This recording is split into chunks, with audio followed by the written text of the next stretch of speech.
Ghost in the Grove is out. Correct? Correct. It's out. It is available for pre-order and will be released on July 14th. July 14th, which means when this drops, it's out. It's out. That's right. That's what. Yes, we're in the future. It's the thing that always people are like, wait, it's not out. I'm like, yeah, it is. It's out. You should go. People should go buy it. Absolutely. Yeah. This is book 6. 4. 4. Okay. Where did I see 6? I don't know. I might have been seeing someone. I might have looked at some other author. My brain is overloaded with multiple. Book 4. Okay. I appreciate the optimism. No, well, you'll get to 6. Yeah. It's a matter of time. How does it feel? How does book 4 feel? How does having had 4 books out feel? I feel like I say this being humble, but I feel like I'm getting better with each book. I feel like if you can look back at your writing from the past, if you can look back at your first book and sort of cringe your way through it as you read the sentences and the plot issues and whatever problems you have with it, if you can do that, I feel like you're improving, and this book to me feels like the best one I've written, so I'm feeling really good about it. It took a lot of work, and I studied these characters very intensely, and I put a lot into this one. So to answer your question, it feels really good to have this one out in the world. Good. Okay, good. That's why I like I don't know. There's always a bit of nervousness about like, oh, I have a new book. There's a book launch, all that. But I have to do the work myself. Like, no, it's exciting. I'm putting something out there. I'm proud of it. That kind of thing. And there's always the people out there that are gonna say it's crap, but yeah, people exist. What do you? Yeah, who cares? Yeah. I don't know. I'm a person who sees good in a lot of books, even books I don't necessarily love. I still see the good things in them and go, oh, that book did a unique thing. I really like that. I know how hard it is to write a book, so I try not to be too hard on most books. Definitely. And before we jump into my questions for you, can you give our dear listeners a brief elevator pitch for the book? Sure. So, let's see where to start. A bus with a Pentecostal youth group aboard disappears. They're on their way to a Pentecostal convention called Fire in the Grove, and they're supposed to appear at this fictitious park, Citrus Grove, and they just vanish off the face of the earth. The special agent with the Georgia Bureau of Investigations that's handling the case comes to learn that their new youth group pastor was in fact not who he says he was. I'm trying to say this in such a way I don't give away anything. Yeah, no, we're gonna try and avoid spoilers. Yeah. So it's trying to find out what happened to these kids and find out what is the tie between where they're going, who this tattooed youth pastor is, and I say tattooed because that was the description they used on the back of my book I just read, and just determining where they're going, why, and that's pretty much the premise. I could probably read it off the back of the book. Yeah, and do a better job, but you're trying to figure out why they've vanished and where they've gone. It's you are you have a little bit. The reader has more information than the investigator does, but Absolutely. So there's a little bit of dramatic irony there you have a little bit more, but you are still also trying to puzzle things out as a reader, I would say. And sure. You get the perspective from some of the kids in the youth group and the perspective of the youth pastor. Yeah, the youth pastor. Yeah, I mean, he is a youth pastor. He is, and technically, he is. He very much believes what he's doing. Also, yeah, we're going to talk about belief because it's a central part of especially him. But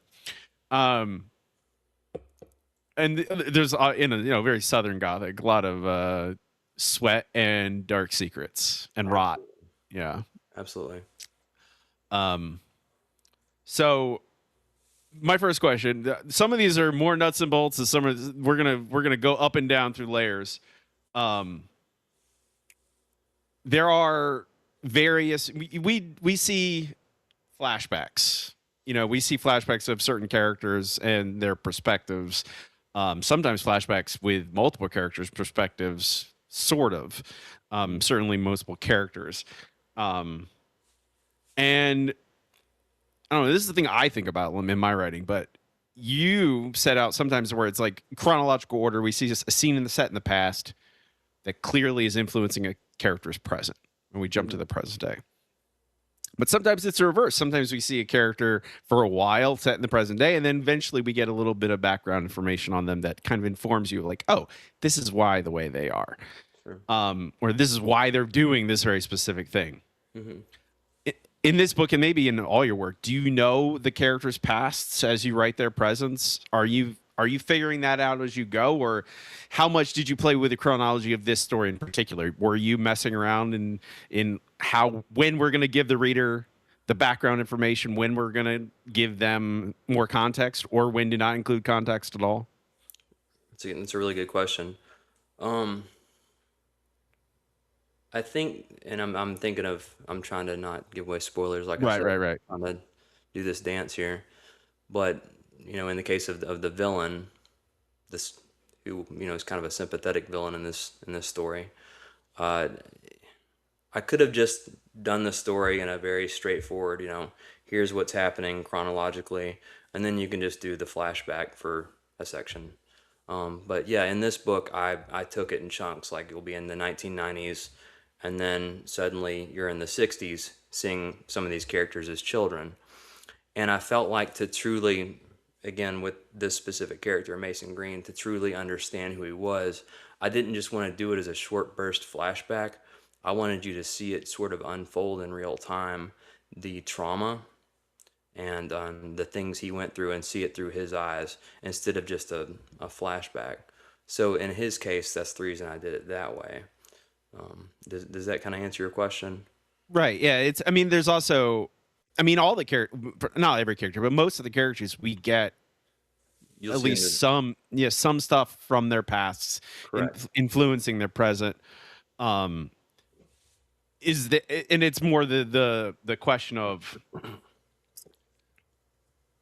I don't know. It's a thing I think about it a lot. Is I don't know. I think I feel like it's again when the first thing you talk about, feel like you're getting better with your writing, Mm. and you're like as you move into more and more books and more stories, you're like, well, how much do I tell a reader, and how much do I want to inform a reader about?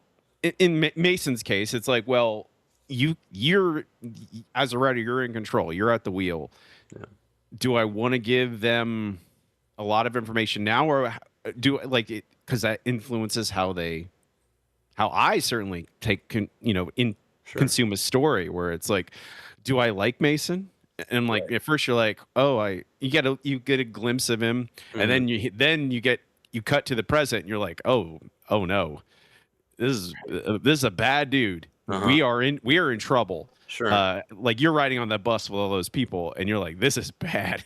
Right. We're in, this is, but then you're like, oh wait, that little bit of extra background, you're like, oh, Mm. I do feel that you mentioned sympathy. I do feel a Sure. little Sure. sympathy for him. Yeah, and I mean I think in all my books I really enjoy a sympathetic villain. I think it's more interesting. But yeah, I mean I enjoy, I think, the roller coaster of um the reader in my eyes, seeing maybe him as pure evil, and then maybe Right. they see, God, that was an awful thing that happened to him and no human should ever endure that, and you know, maybe they would do the same thing he's doing. I enjoy just putting the reader in the character's shoes, and I think doing that through this back and forth sort of chronology, as you said, is a fun way for me to do that. Okay. Seeing their childhood traumas, and like you said, not just him, but Webb and the stuff he Yeah. went through as a child. Which is, I do want to mention, I have a cousin named Michael Webb. Do you really? Yes. Oh, wow. Up he lives in New Jersey, so no Georgia connection, Okay, my but apologies I then. no. I mean, I don't know. I think, It Webb is trying his best. He's doing his absolutely. best. Yeah, Yeah, I don't I mean, he's not a perfect guy, but I don't perfect characters are boring.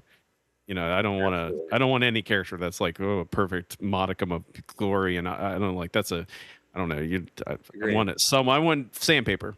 Pure good or pure evil are both boring. Yeah. Yeah. Or even like, I don't know if it's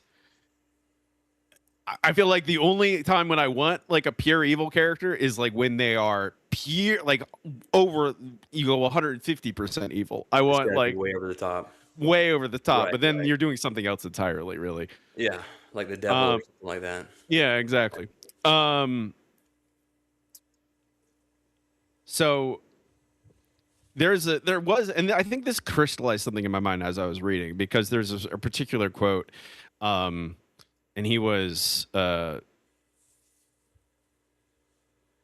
when it's in one of the flashbacks when Michael is seeing Pastor Avalon, and there's Mhm. a specific quote. It says, "This wasn't church; it was theater, theater of the grotesque." And I think Webb, because he's a detective, it's like he is always reading characters. He's always reading people and trying to Putting it together. see how much they are performing. If they're telling him the truth, Absolutely. and it becomes clear to me like, oh, every character in this, or at least most of them, are performing Mhm. in Yeah, some way or the other. sure. And you call it out, and like, well, in particular, Webb, the character calls it out, Mhm. where he is trying to get to the gist of something. But then other times, it is it's subtext. You kind of just imply maybe that a character is performing something, and not really. We're not. The reader is really deciding how much of it is performance. Is this character telling the truth? Sure. So, how do you decide when you are telling a reader, I want a reader to know this character is performing? It's in particular when Webb's reading somebody. That's when it jumped out to me, particularly. Like Sure. Webb calls it out. Webb goes, "This guy is performing. Right, right. He is not who he is." This is acting. I Yeah, this think is acting. And then when do you let a reader figure it out versus right. tell them? I'm not sure if I consciously did that or not. I think maybe in the case of Webb, I want the reader to see his powers of deduction. That's you caught on to that pretty quick. Um, and sometimes it is implied. And I think in a lot of the cases with my characters, Lawanda, whose identity was changed and she's playing her role, it's more obvious. Um, I don't know. That's a tough question. I'm not sure if I consciously did that or not. I mean, that's a perfectly good answer. Is Yeah, I yeah, didn't do it. I mean, like I mean, I think there's a degree of instinct. sure, Well, I mean, with any kind of writing, you're not right, consciously thinking about 100, whatever, how many words, or thousands and thousands and thousands of right, words. right, You're not making a conscious decision throughout the entire process. sure, Maybe in line edits, you're going back and going like, I want this particular line to pop, so I'm going to focus on it hard. But hmm instinct is there's no wrong answer, but sure, it is, there is like this, I don't know, the Webb is, I feel like Webb even performs at some points. Like he's trying to be like yep, authoritative sometimes hmm to get the right response from people, and other times he is being more of, he's like, oh, I know I can be. I believe when he sees Avalon hmm as an adult. No, it's the sheriff. That's what he sees, the sheriff in his office, and he's like, oh, I can maybe play to his pride. I hmm can perform sure. differently. Um, That's a very astute observation, and it's funny when you're writing these things. Sometimes you don't intentionally do that, and then a reader like yourself sees it, and you're like, you're right. Those themes were there. Those they had those things in common, and yeah, with Webb, he does that as a detective, as an investigator. He's also trying to play this new role as a single father, which is more yeah. troubling to him than trying to put on the mask of the professional. It's so yes, masks are definitely a Was very there, what is it? When do you notice themes like that as you're writing? Do you notice them when you're editing? Do you notice them only when you read the book when it's done? You know, when after the final draft, I or feel like sometimes you're like, I don't recognize it till years later. it's funny, yeah. Like I said, you write it. You write it with sometimes no idea these things are there and they're interlocking and they're obviously themes. For me, it's in the later stages when editing, or as you said, even when I'm reading the physical copy of the book, I'm like, oh, okay, well that's very interesting that I did that without even really realizing I had, and hearing you say that, you kind of tied all those things together, so that's very cool. I mean, I don't know. I feel like it's also whenever there's effectively a detective story. Mm-hmm. I don't know. It feels like there's always. I don't. Maybe it's on top of mind because I recently reread one of the Hannibal books, one Thomas Harris. Thomas Harris, Yeah, I forget which one it was. Red Dragon. Red I Dragon, reread. I read great. Red Dragon. That's Yeah, a I good one. mean, it is great. Yeah, But I mean, it. I feel like it's kind of a lot of detective stories, or stories at least with detective characters. There's a lot of aspects of like, well, obviously we're investigating along with this character, absolutely. and I don't know. It's also it's kind of intrinsic to Southern Gothic stories where it's like everyone's hiding things. Everyone's masking. There's always like the sheen of like, and even with the wealthy family. Why can't I think of the last Ripley's. Ripley's? Yeah. Yeah, they are all Hmm. hiding Yes. things Yes. too. It's very Southern, this whole idea of you know, these are the things we don't talk about. We have our secrets and we don't talk about them. That's, I think, very Southern. Yeah, we have to be respectable. We have to. This is the things we Exactly. present to these people, and then these other people we can present this. You're Uh-huh. allowed to do that. You're allowed to. I mean, code shifting effectively. Uh-huh. Um, That vanity. yeah.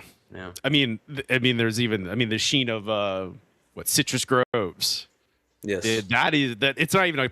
It's just a place, and there's this like sheen of like appearance of like what Uh-huh. it is. I don't know.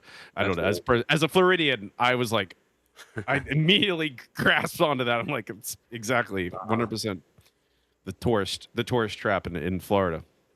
Absolutely. It's yeah. It's a fly. Oh my lord! Oh, Right now, perfect timing. Um, so we talk. We kind of like hinted at belief early on. mm-hmm. With Mason in particular, but I feel like it echoes through different characters too. Um, false belief, disbelief, and then true belief, or quote unquote true belief. Um, Webb sees belief as dangerous. He says he identifies characters as true believers and goes, "Oh, that means they really believe in what they're doing, and that makes them more dangerous Sure. because there's no artifice to them." And this is, I don't know, when there's a lot of religion in this book. Oh yeah. Both people who are true believers and people who are using religion as kind of a shield. Is there, as you're writing it, or even as you're working on Mm. revising it and getting it ready to publish, is there ever concern in your mind about a reader seeing various characters' beliefs as yours? Or is there ever an effort do you consider muddying the waters and rubbing off serial numbers so that things like that, or makes it more ambiguous? Or Right. is that is that a concern at all? Like, or is it this is how it plays out. This is how it plays out. I guess I've never thought about it, but I mean, if I think about Webb as a character, I think I probably share a lot of his beliefs about religion, that maybe, it's a pure idea polluted by greedy, lustful, powerful people. Um,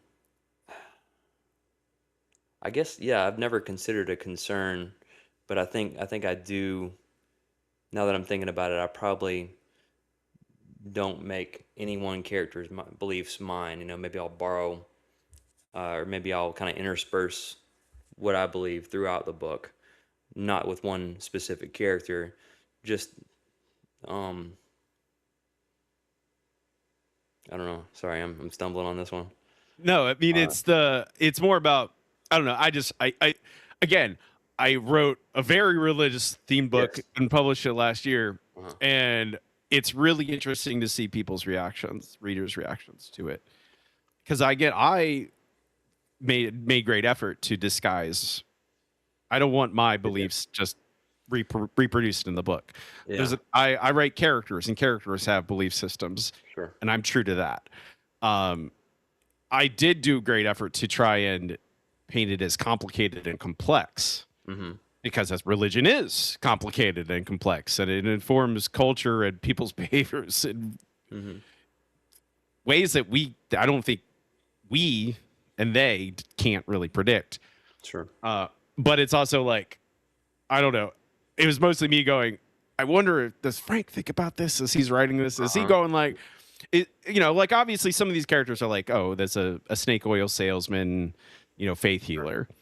But then you have Mason, who, despite he is a conflicted villain, a Mm-hmm. sympathetic villain, Right. he believes he is a Oh yeah. true believer Oh yeah. in God. Mm-hmm. And I don't know. It's that influence of the outside world. Does that come into play as you're writing these characters, or are you just going, well, I have these characters in mind. That's who they are. I think my strongest writing, and I think a lot of people's strongest writing, you're channeling a lot of things you might feel strongly about, and maybe this is just me, but we may have gone on over this already, and I think you and I may have chatted about this on Instagram. I had a very, very religious childhood, um, in like Assembly of God, Pentecostal, holiness type churches. And so I saw this stuff and lived it and breathed it. And so I think it would be hard for me to not inject some of that stuff because it's such a part of who I am. It would be hard for me to not borrow and use some of that stuff. Um, I think writing about it is probably very cathartic for me, and I think it also lends itself to good writing because I went through that stuff. Um, I don't know if I'm answering your question Your head answer, on. no, you got it. Okay. That's, I mean, but I'm also, I went to a private Christian school until seventh Yeah. grade. Went to Okay. church 3 times a week, and in chapel every day at Uh-huh. school for most of my childhood. What denomination were you on? Southern Baptist. Oh, okay. So not, it's that, it's again, it's the very, in religion, it's always like Southern Baptist. There's again, it's that weird, like, if you look at they were very judgy of other denominations, and you're like, y'all are just as crazy. I don't. It's not. There's Yeah. you're. I don't. I would go to stay with a friend, and then I would go to a different church, and Uh-huh. I'd be struck by, this is so strange. Oh yeah. I'm like 11 years old, and I'm Right. going to, and people would be speaking in tongues, and I'd be like, what is happening? And everyone else's, it's completely normal. This is just church service to them. Absolutely. That's what I was gonna say is when you're in the thick of it, I think especially as a child, the things that are your reality, you just sort of accept as normal. And in the case of my childhood, it was speaking in tongues. It was elderly people running circles around the sanctuary. It was like uh, CD burning parties in the parking lot. Have you heard of this? No. Your secular music.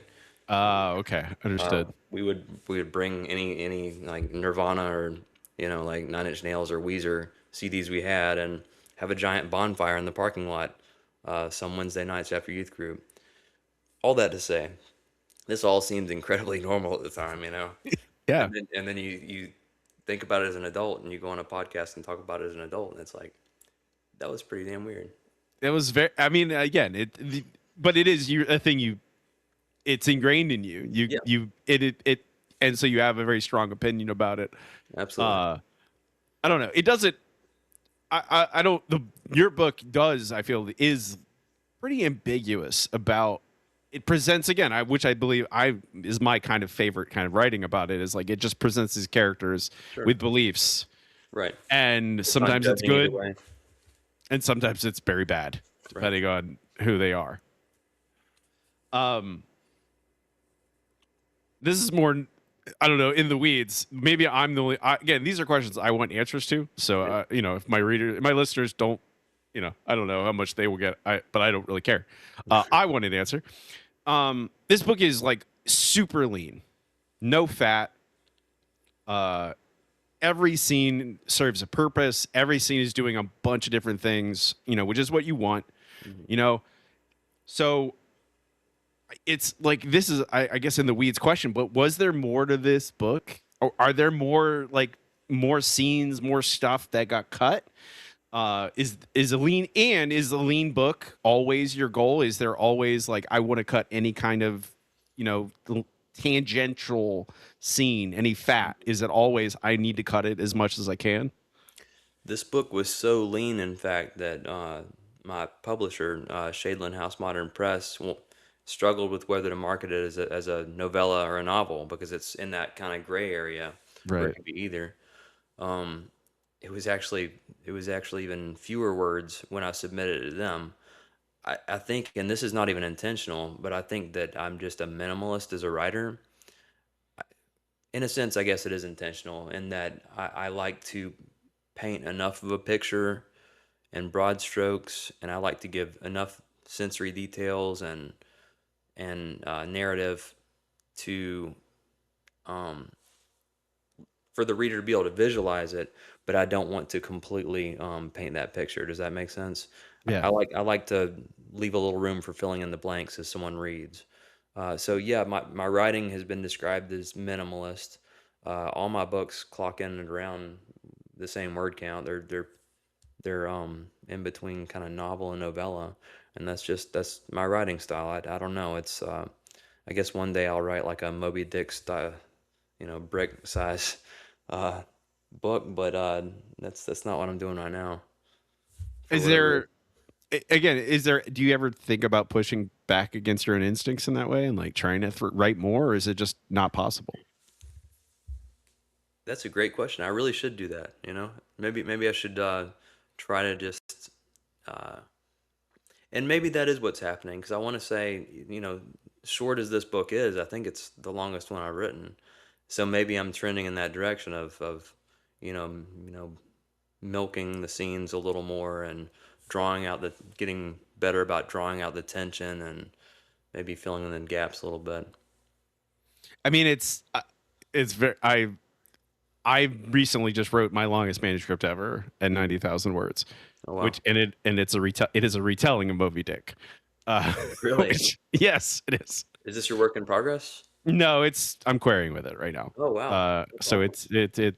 uh, if people listening to this podcast have heard me talk about it probably too much times, Okay. but it's very funny you mentioned Moby Dick. I'm like, well, it's all I've thought about for the past like Hmm. 8 months is Moby Dick. But I somehow knew. but this was on my part a very conscious effort to write a longer thing. I typically write a 60,000 word novel, and Sure. that's what I write.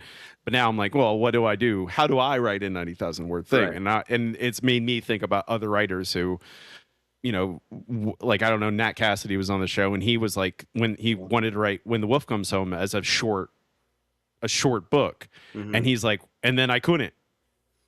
It got longer. It takes on a life of its own, doesn't it? Yeah, he's Yeah. like, all the things I like made it long, and I'm like, well, maybe that is kind of just in a writer's DNA to a certain extent, and maybe we could push and pull ourselves to different shapes to a certain amount, and maybe Sure. some people can pull themselves out further, Mm-hmm. but some people just want to write a book the way they do. I've wondered sometimes, like in the case of my books being very short and kind of moving quickly, I came to storytelling absolutely, and maybe you did too, through television before books at all. Movies and TV shows that move very quickly, and I only came to love books, in high school, college, and I wonder if that desire to move the story along quickly and make it kind of a quick experience had anything to do with, my upbringing and how I came to love storytelling. That's a theory I've been thinking about. I mean, it's hard to. I don't know. It's a thing I think about. Is just like, well, why do I write like this, and how do I, what is it bad to not do that? Is it? It's not. I don't think it's intrinsically bad or good. It is. It is what it is. That's right. It's what Uh, comes out of you, and you don't have a ton of control over it sometimes. Yeah, I don't know. But it's always like that question of like, well, I don't know. There are writers who can just seemingly effortlessly like write whatever length they want. They know how to, and like I don't know. Sure. I do see things that like I read this book and I go, you could see ways to make it longer if Hmm. you really want to. I don't think it needs it. I don't think it needs any more than it has, but you could easily write more background, more flashback scenes. There's always ways to make scenes go longer. You add more description, you end it, you started earlier, ended later, like all that kind of stuff. And you're like, well, does it matter? Hmm. I, if all you're trying to do is get to the best story and the best Right. version of your story, Right. Right. I don't know. This isn't just me. This is what I when we record at night. This is what Robbie you get, where I'm like pontificating, just No, like I a like it. madman. Good. Um, that's my last question for you, at least in this segment. Okay. But Ghost of the Grove is out now, as of when this episode drops. So people should go buy it. And we'll plug all that stuff at the end, and I will add links to the show notes so people can go do that, Thank you. which they should. It's a as a lover of the detective stories of the Southern Gothic, it set aside all that sweaty religion and hidden darkness that I love. It checks all the boxes. It does. I don't know. It's I don't. That's all I don't know. I do love it. It's hard for me not to be like. I'm like, yeah, it's great. Whenever you're and especially I don't know. My last book was set in Southern Georgia, Uh-huh. and now I'm like, okay, we're perfect. That's all I want. This is the Words of Christ in Red. Words of Christ in Red, yeah. In a fictional, it's a fictional town. It's not a real town, but I mean, I've been through Southern Georgia plenty of times, Hmm. so it's like, and now lovely. Like, I street maps, Google Maps, street view is Yeah. like such a blessing. I can just like go to any of these, like a town that I would never have encountered in my life, and just walk the street, and you're like, man, this is exactly what I want what it to feel like. I wanted to feel like this kind of like Yeah. there's a one block main street, Uh-huh. and then you know a bunch of unincorporated land Hmm. for bad things to happen. Yeah. Yeah. And I've wondered if other writers did that too, because I also do that thing where you go on, the street view just to kind of immerse yourself in what it's like to almost walk down the street in a place where you're setting it. That's interesting. I mean, when people say they don't do that, I'm like, it's such a great It is a resource. good Like, hack. I don't want to have to like. I mean, that in the past, you literally would have to go places. Like, I want to set a story in Ohio. Well, I need to go drive to Ohio then. I need to go there and check it out because I won't know or talk to somebody, I guess. But still, We've got it pretty good, you know. yeah, exactly. I mean, it's not.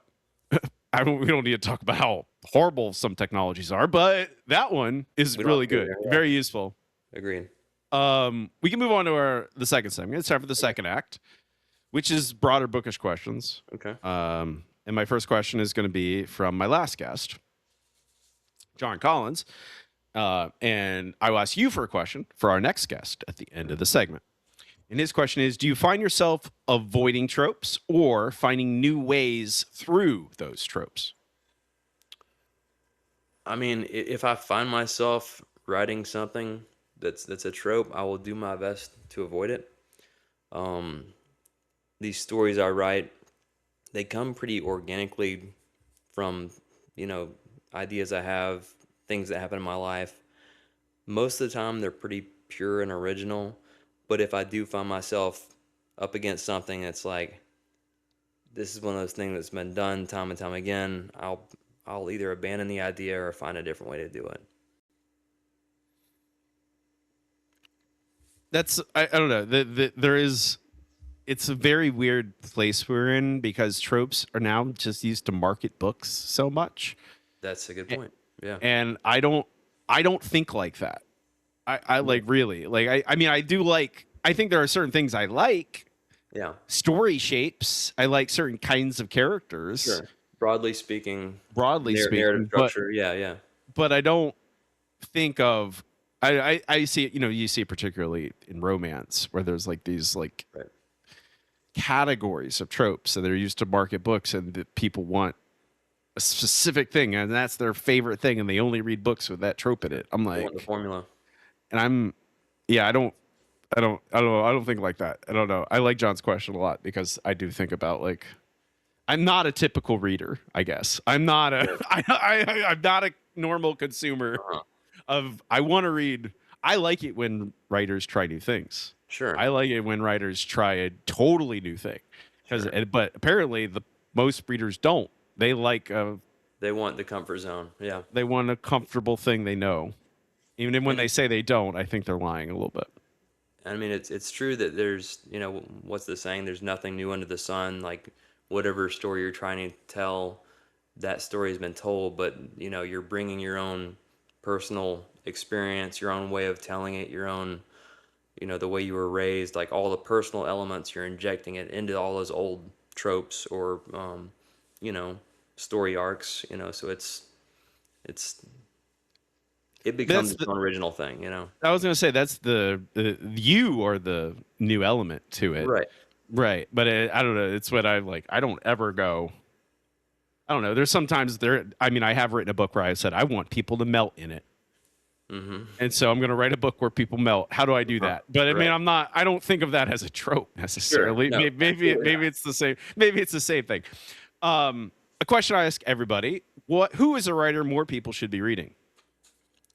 I have come to enjoy Clay McLeod Chapman, and not, Oh, I've never heard that gentleman. I know Clay's great. Yeah, he is Clay's a great great, writer. and not just because he blurred my book, um, but because I think he's a really incredibly talented writer, storyteller, and very interesting to watch on Instagram, which I'm sure you've seen. I've been at events where Clay has run around like a madman He's on fun, yeah, Instagram, and he does his yeah. sure. He is a ham. He is, and he's just a really good dude, and incredible writer. Yeah, He will be on this podcast in a few weeks. is that right? Okay, Yeah, perfect. Well, good timing. There's your segue. yeah, exactly. Uh, and yeah, if you're not, I don't know. Clay is. I feel like we're in a kind of a bubble too as horror readers, or as like we are. I don't know. To me, Clay is like he just won a Stoker. He's a superstar to me. Sure. But I talk to people who are not, who kind of only dabble in horror, and and I'm like, have you read any Clay McLeod Chapman? And they're like, who's that? I'm like, he's gonna be very popular pretty soon, I I feel like think. he's It just on feels the like, cusp of exploding. Yeah, yeah, and it's like, I mean, too, most horror readers, I think everyone kind of like at least knows of Clay, even if they we don't know. Yeah, know Clay. sure. Um, but it's really interesting, and I don't know. There's that degree of people who are always like, well, do I reckon, like they say, I want to recommend this person. They're like, oh, people may know of him. I'm like, there are plenty of people who you don't actually. You might That's be true. surprised who don't know certain people. Oh yeah. Um, this is a question I've been asking lately, and I think I'm gonna keep asking it until people will, get angry at me. So, what is one prediction you have for the future of publishing?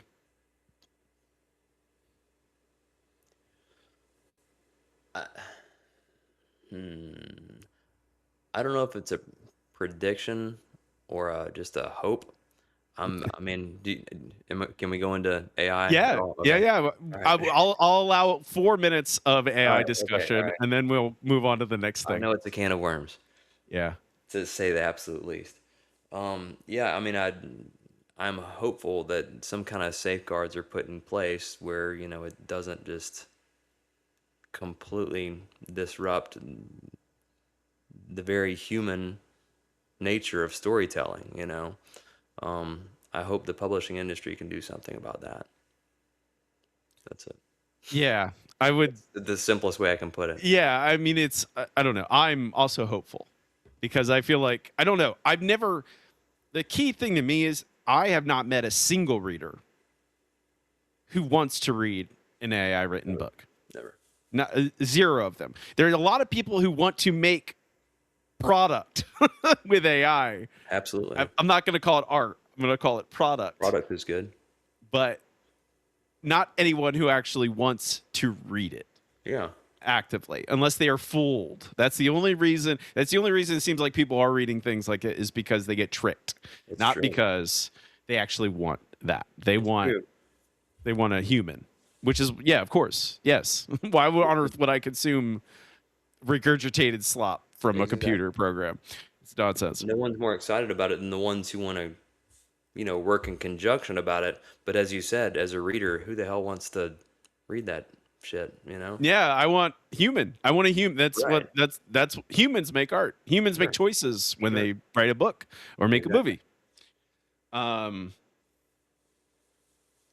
we kind of touched on this earlier, so I'll ask it. Can Okay. you recognize anything present in all of your writing, be it type of character, genre, theme? Do you see a through line in all your work? I think, sorry, I got my notes here. Um, as mentioned before, I think that a lot of the villains in my stories, uh, maybe not at first are sympathetic, but you end up liking them maybe even rooting for them by the end of the book. Um, maybe not as much in Ghost in the Grove, but a little bit in Ghost in the Grove. A lot of my books have a theme of water, of dark water, of things that sort of loom. I guess that would work for Ghost in the Grove too. Yeah, there's Yeah, yes. I'm gators and no stuff. spoilers, but Right, right. Yeah, and in the case of Kofor Woods, there's a mutant catfish, and in Eminent Domain, it's about a whole town being flooded beneath a lake. Um, in the name of progress, I think water and just flooding and deep water themes. I think my books are all told from the perspective of very much blue collar, working class people who are just trying to get through the day. And I think those are some of my main themes in my books. do you ever think to purposely push away from those things? I think because for me, storytelling is in some ways such a subconscious thing. I mean, it starts out with a just an idea on a post-it note that I'll put on my desk, and then the stack of post-it notes will sort of slowly grow. It all feels so subconscious to me that I think my storytelling is just gonna do what it does. I'm gonna tell the stories that I feel pulled to tell. I hope that doesn't sound too cheesy. No, Um, I mean that's everyone's different. yeah, That's yeah, it your experiences. sure, I could go like I can't understand it maybe right, right. because, but I could also go I can't argue with it. It's a different perspective. Yeah, I mean So it's the again it's more that instinct, right? It's that right, right, the I you're driven by it. You can't swerve away from absolutely. the the thing inside you that It's that makes you do it does feel like a thing inside you, and that makes you sound like a crazy person when you say it, but it's true. I It's like a I possession. said that to a person at a bookstore on Oh Saturday wow, at a oh signing wow. where they're like, "How why do you write?" I'm like, "I have to." You're Like being pulled. even if I didn't publish, Uh huh. if I wasn't trying to make a career out of it, Uh huh. I would be writing. Yeah. No one else would read it. Yeah. I would still be writing. I can't not do it. No matter every part of my life, no matter what else I was doing in my life, I was still writing. Absolutely. I feel like at some point, I mean, with my books, like at some point, I sort of have to push myself. Let me start over.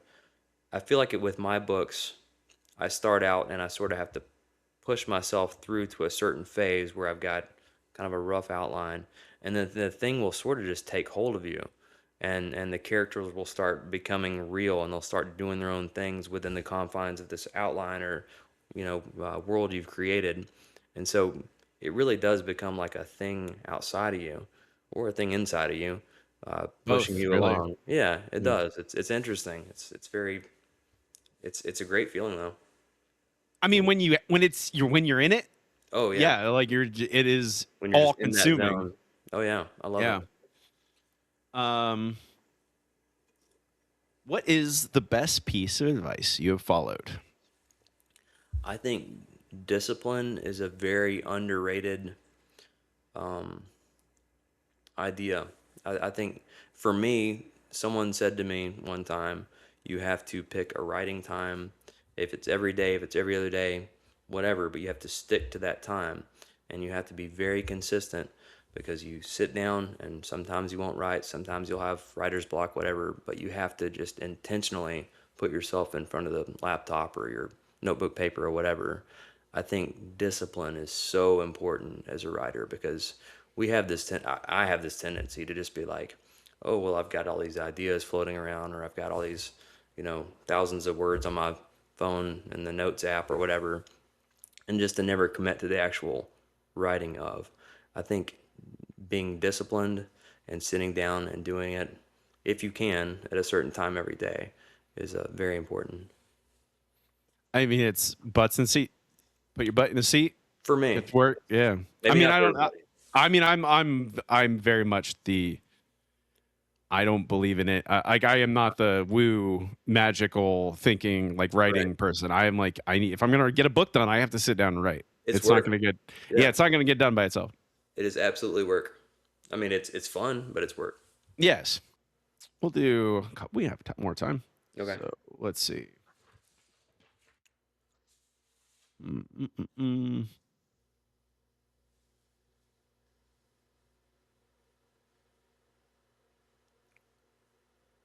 Where do you, this is, I guess, perfect segue to this question. Where do you write and why do you write there? What physical location do you typically write at or in? At this desk right here in my bedroom, Okay. it's completely free of distraction when my kids aren't here. Free of distraction, or when my kids are sleeping, rather. It's just right here. It's a very minimalist desk. There's nothing to it. It's just the desk and the computer. And I'm very easily distracted, so I need just something very basic. I was gonna say, is there? I don't know. I've asked people in the past if there's any like sacred or cursed objects around them that they use as like inspiration or as sort of a totem for their writing. Do you have anything, or is it no, just a plain desk? I'll work on that. I'll find something cursed and Okay. I'll I incorporate mean, it.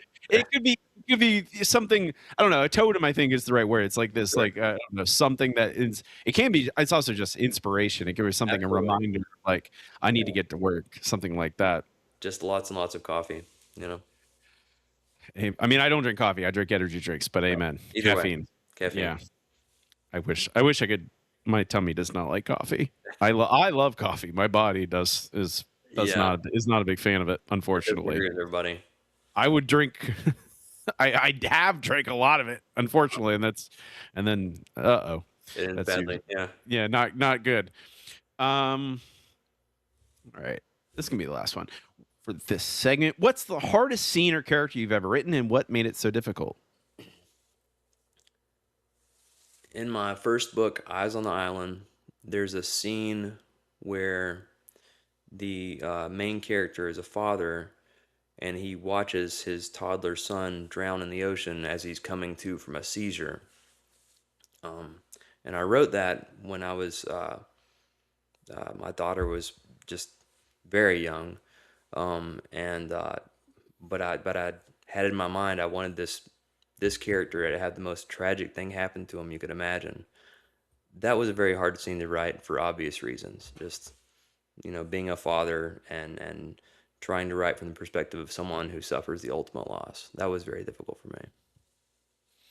I mean, but those are the most impactful things. I don't know. That's Oh yeah, always the answer for this question is always like it really hurt, but then it worked. it's good writing. Yeah, Yeah, it works. absolutely. Uh, do you? I think I know the answer is, but do you play any video games, Frank? Um, Not as much as I used to. Okay. There's Yeah. a video. I'll do a very generic shout out to anyone who is a gamer out there to play uh what is the name? Why am I blanking now? I'm literally trying to I know the name of the character. It is What Remains. That's it. Okay. What Remains of Edith Finch Okay. is it's a short like 2 hour video game. And it's my favorite game of all time. Okay. But you mentioning, I don't know, it's filled with tragedy. Mhm. So Okay. when you mentioned that, it made me think of that game. Sure. Uh, but yeah, there's a very particular scene that it also involves water. You mentioned water in all your books. Hmm. It's a water scene. Um, And for that's a whatever Blake. reason, go ahead. No. It's your interview. You should be talking, not me. The characters in my books, they just get put through the ringer, man. I don't know. Like, I torture the hell out of You them. can't curse. You're allowed to curse. Yeah. That's okay. Okay. All right. I Uh, keep uh, holding back here. I don't know. no, you're. I mean, it's either way. It doesn't really All matter. right. It's not like I don't know. I repeatedly tell. I say this. This is not a show for children. You got it. Okay. If you're a child, I don't. Unless you're like your parents don't care, Right. then whatever. I mean, I was Um, also sneaking media as a child that I should not have right. been consuming, but I don't intend this show to be for children. I'm intended to be for adults. So you Got it. can curse if you'd All right. like. I don't I'll do that YouTube. next time. YouTube's not going to monetize me anytime soon, but I don't care. Got it. Um, but I mean, that's our job. I don't know that I don't. I feel like that's a big, I don't know, a thing that most of the people who appear on this podcast, it's a podcast about writing dark fiction, Sure. and it feels like most of us we want fiction that, I don't know, hurts and that Absolutely. will, and to do that you put characters through horrible things, and like it's not, they're not going on a theme park ride. That's right. Yeah, they're Mhm. facing hard things. Mhm. I don't know. Sometimes I go, I need to hurt this character more. There are moments in revisions where I go, Absolutely. this Yeah. Yeah. character has it too easy. I need to be harder on them. I can't. I just can't. I don't know. I mean, maybe it's me. It's you. Like, I don't know what it is about us. Sorry, I got an ambulance going by here. I hope everyone's okay. Um, I just can't not write dark fiction. And I'm actually a pretty, like, not a dark person. Like, I'm a pretty affable guy and all that stuff. And I think I've actually found that a lot of people in the horror community are like really just sunny disposition, like really nice folks. But we have this bug in us to write this dark fiction, and I don't know what that is. It's just I don't know. It's I people are like, have you tried writing other genres? I'm like, right. I do, and then they kind of always bend back. Same. They always turn dark. No matter what they are, it kind of goes, Right. I can't help it. It just happens. I mean, I would love to be able to write the whatever is the popular thing at the time, but I can't. I'm gonna write what feels good to me to write and what is entertaining to me, and whatever comes out. Fourth wing, romantasy. Exactly. Yeah, dragons, dragon Dragon. ride, Gotta dragon write some riders, dragons. I need the and then money. they have, and then I mean, I don't. The problem is if you try to write that now, I don't know, it's still hot now, but by the time you get it and get it, it'll be probably have moved on. I mean, horror romance is actually apparently burgeoning. So if you could write a Yeah, horror romance is allowed to have a unhappy, tragic ending. So that's true. yeah, which I'll is work on interesting. I mean, that's why I'll plug my interview with Clay in a few weeks because he wrote a horror romance, and we're gonna talk about it. Is that The Devil Inside? Is that yeah, yeah. Devil Inside. Yeah, I'll have to watch that one. Yeah. I'm just kind of like, again, I've never thought to do something like that, and I'm Mhm. really curious about where, like, looking How- at all of Clay's work up to this point and then getting to that. I'm like, that's really what I need to talk to you about. This is the Yeah. thing I need to ask you about. Oh man, that's gonna be a fun interview. I'm sure. I mean, yes, Yeah. it's gonna. I already see the.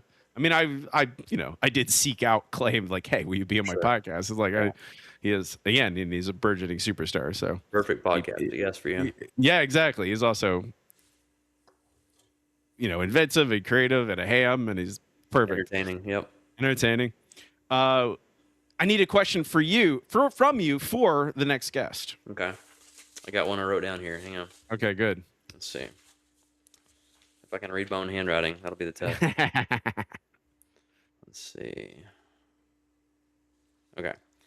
Do you find it hard as a writer to get lost in a book, or are you distracted because you have the writer's hat on while you're reading? That's a good question. What's that? I like that. Yeah, that's a good one. Myself, I have a hard time getting truly lost in a book because I'll read a sentence and be like, "Holy shit, that how did they do that? Or I'll see some plot device they used and I want to understand how. I don't know about you, but it's hard for me to turn that off completely. I mean, it's when the very rare occasions where goes away. Uh-huh. That's when I know that book is like brilliant. It's That's when true. I'm like when I forget Totally lost. Yeah, all that stuff, then I go, this is a truly great thing. that's true. But I don't know. I also find a lot of joy in that kind of like study, in Absolutely. like Yeah, it's research. in seeing. I don't know. I recently read a book, a fantasy book, where I'm like, they're not juggling three different timelines with all the same characters, with all the same stuff, and yet keeping all three very exciting. And I'm like, how, and like, I don't know. It makes, I mean, it's why I do this podcast. I want to ask people, I'm like, well, why did you how did you do that? Sure. When did it, where did that come from? Hmm. And things like that. I mean, it's like, I don't know. I think that's why that I might steal that question and use it in perpetuity because Absolutely. it's a good one. That's a I good mean, one. half the questions on this long list are questions I've stolen from past guests. Well, if that question lives on, I'll be honored.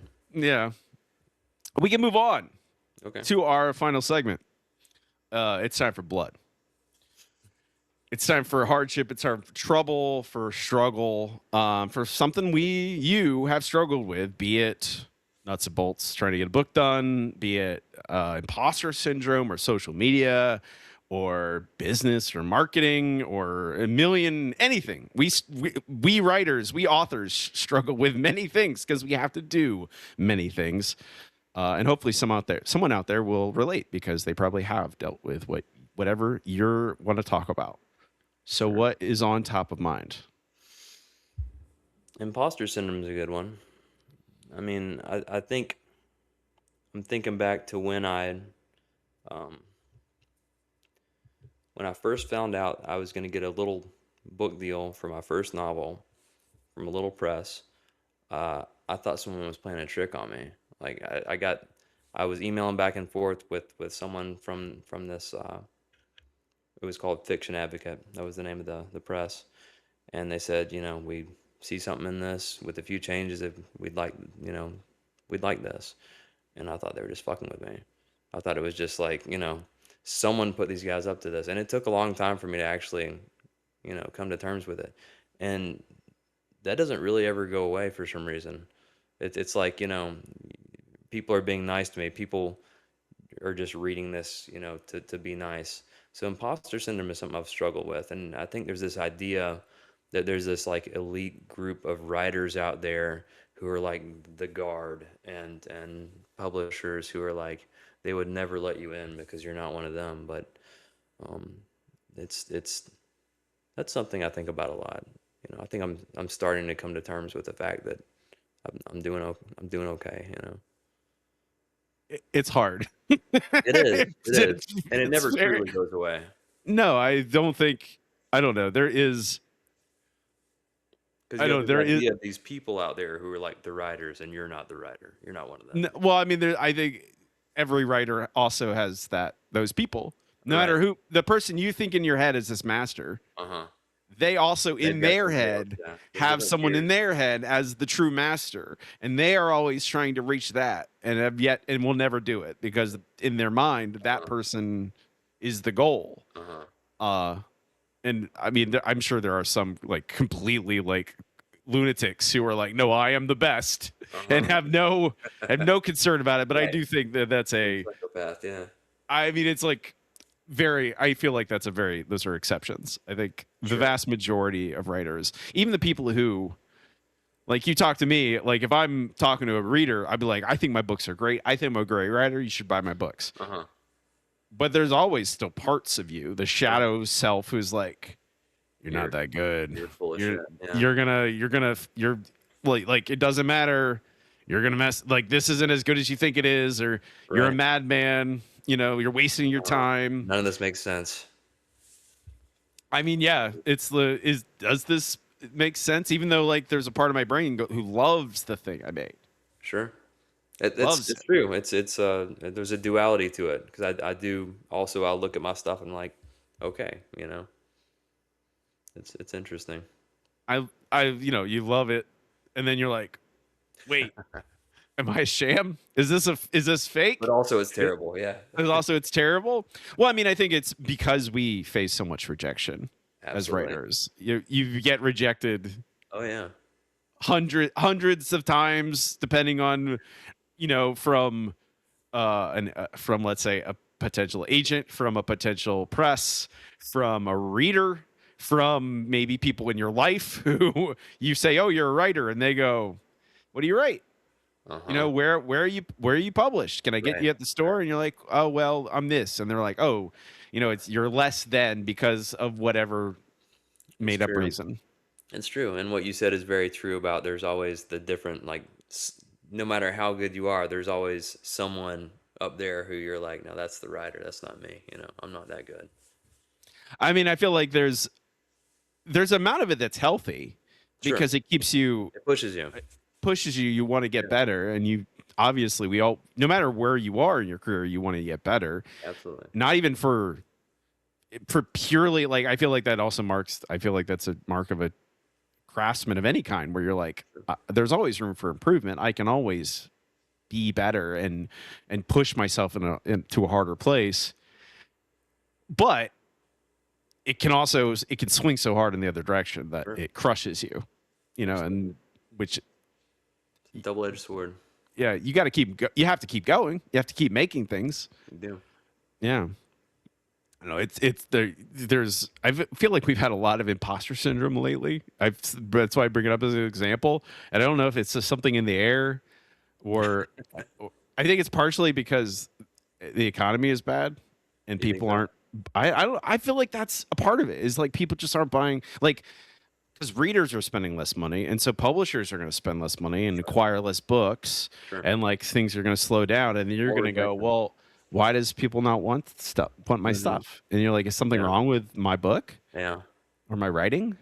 And on a similar thread, doesn't it feel strange to be on Instagram, like touting your own stuff and trying to market your stuff when it feels like the world's going down in flames Oh sometimes? yeah, I It mean, feels I very strange.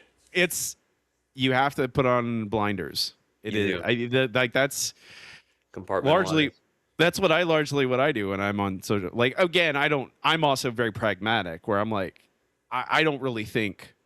I think I've said this on this podcast before because at a certain point, I think I've said everything there is on this. I've all my thoughts on this podcast before, but I don't like real world political action to help some situation is largely I don't think largely done on social media. I think largely it is done in real life at at a town hall meeting or in a march or by going out to vote or by going and supporting some political candidate or some movement, doing things like something on the boots on the ground actual thing Sure.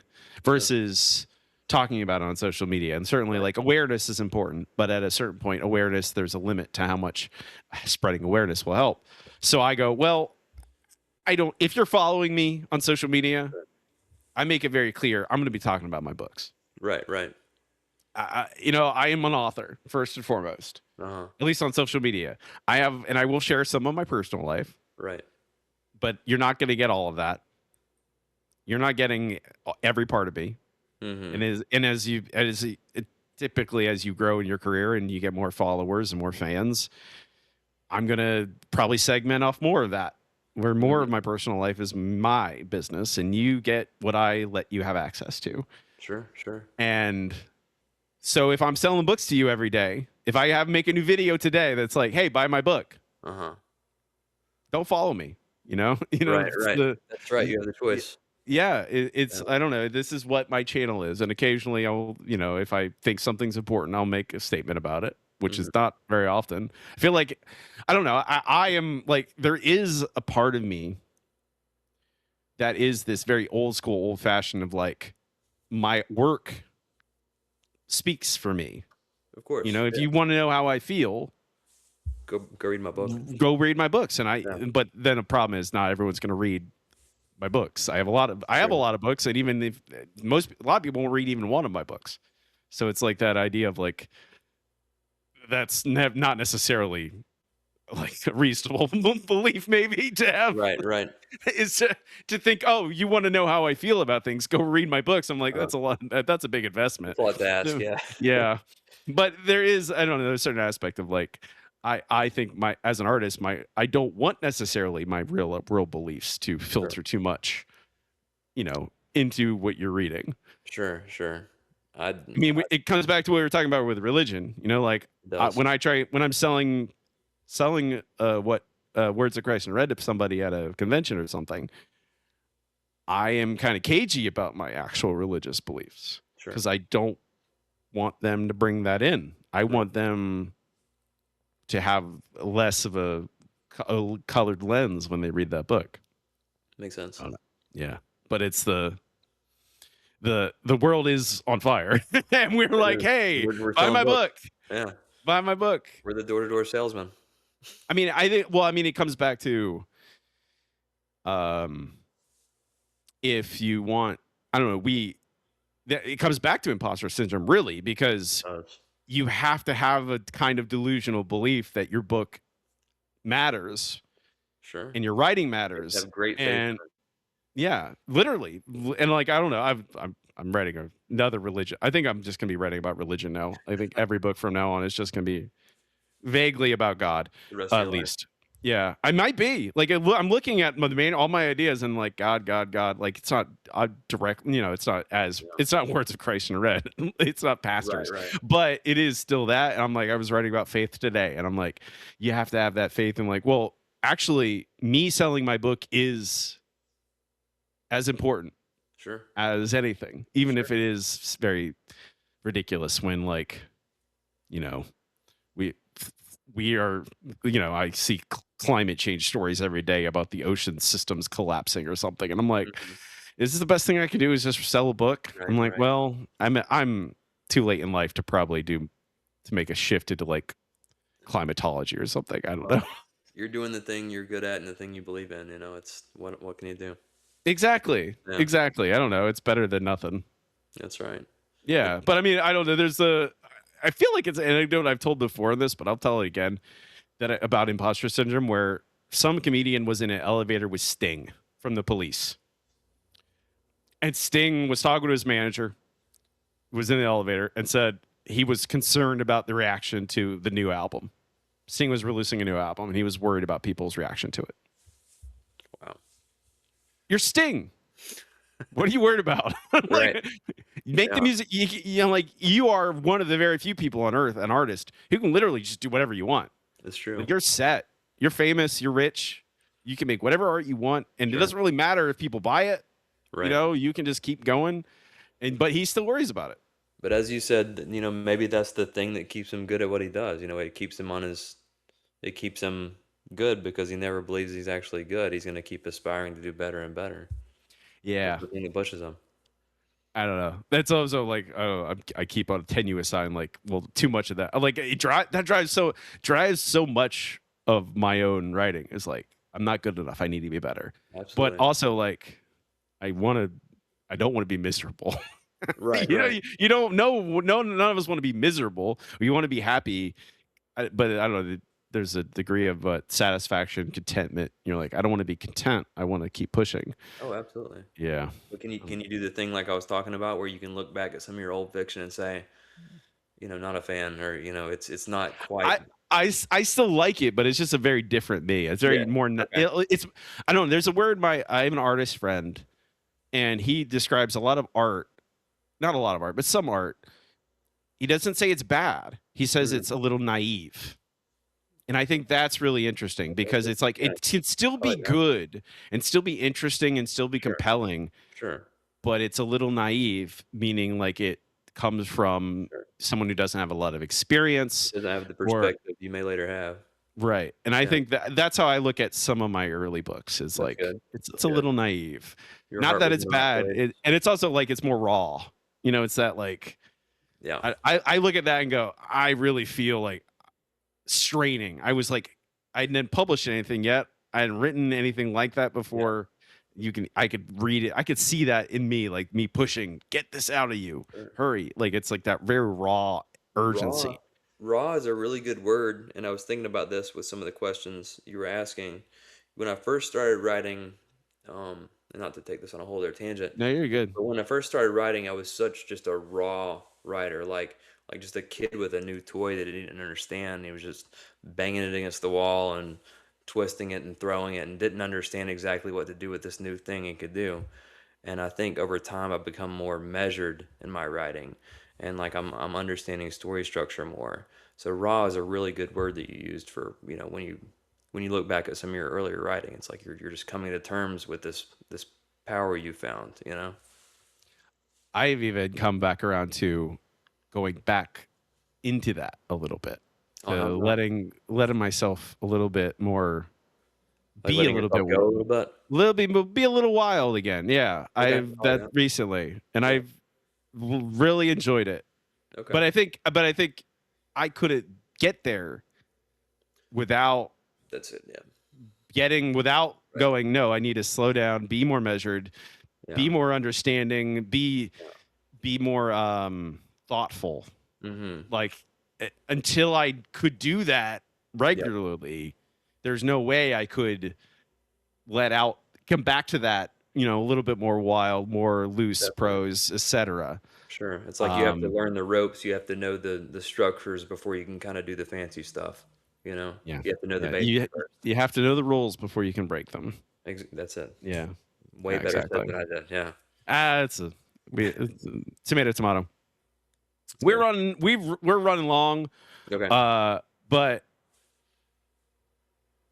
before we go, the first thing I'm going to do is ask you. I know I already said I don't believe in magical thinking. However, I'm going to immediately contradict myself.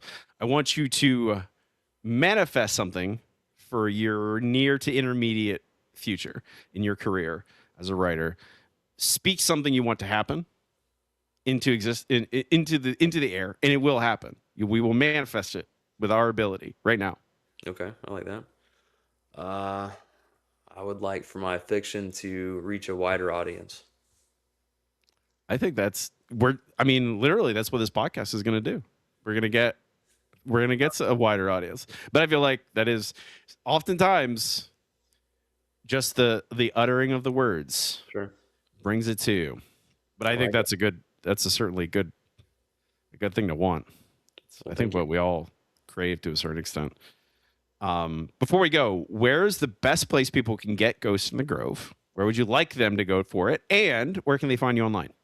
So it can be ordered on the Shadeland House Modern Press website, or wherever you prefer to buy your books. Um, and you can find me on Instagram. It's at Reddy, Reddy fiction. And I will link to that in the show notes as well so people can follow you. Thank you. Um, Frank, thank you for being on the show. Thank you. I had fun with that.